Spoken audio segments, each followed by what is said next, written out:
Assalamualaikum warahmatullahi wabarakatuh. Saya perwakilan dari kelompok 1 akan memaparkan materi kami tentang sistem endokrin beserta fungsi-fungsinya. Nah, sebelum masuk ke dalam materi, saya akan menjelaskan pengertian tentang sistem endokrin. Sistem endokrin dalam pengertian bahasa Yunani adalah sekret yang masuk sirkulasi ke dalam darah, yaitu hormon. Kelenjar endokrin adalah kelenjar yang mengirim hasil sekresinya langsung ke dalam darah yang beredar dalam jaringan. Nah, kelenjar ini tidak memiliki saluran tapi menskresi atau mengeluarkan hormon langsung ke dalam darah sehingga dapat mencapai setiap sel darah di dalam tubuh. Hormon-hormon yang dihasilkan kelenjar dalam tubuh yang pertama yaitu hipotalamus, yang kedua hipofisis, yang ketiga kelenjar tiroid, keempat kelenjar paratiroid, kelima kelenjar adrenal, keenam pankreas, ketujuh ovarium pada wanita, yang kedelapan testis pada pria, yang sembilan kelenjar pineal, dan yang kesepuluh timus. Berikut kita akan masuk ke fungsi kelenjar endokrin secara umum.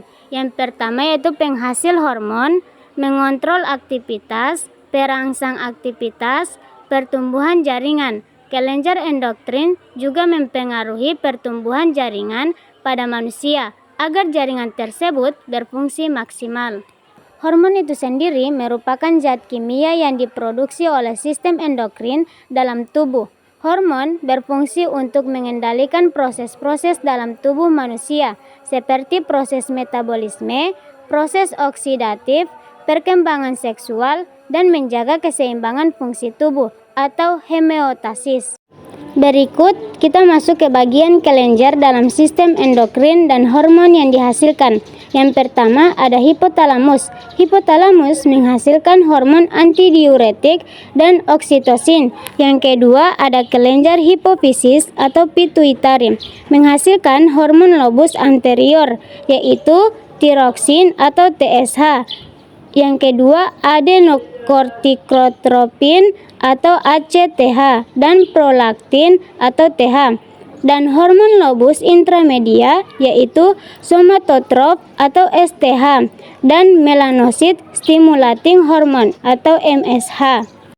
Yang ketiga adalah lobus posterior, menghasilkan oksitosin dan antidiuretik hormon atau ADH. Yang keempat, kelenjar tiroid atau gondok, menghasilkan tiroksin, tridotironin, dan kalsitonin. Yang kelima ada kelenjar paratiroid atau anak gondok, menghasilkan parat hormon. Yang keenam ada kelenjar adrenal, menghasilkan korteks yaitu korteks mineral, glukokortikoid, dan androgen.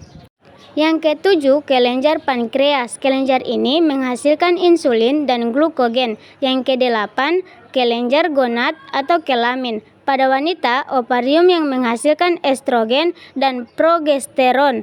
Pada laki-laki, testis menghasilkan testosteron. Dan yang terakhir adalah kelenjar timus. Kelenjar ini menghasilkan timosin.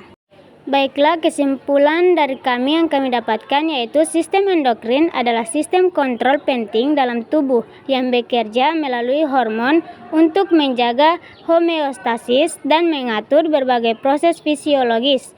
Keseimbangan hormon sangat penting untuk kesehatan dan fungsi tubuh yang optimal. Itulah hasil video PPT dari kelompok kami. Kami ucapkan terima kasih. Wassalamualaikum warahmatullahi wabarakatuh.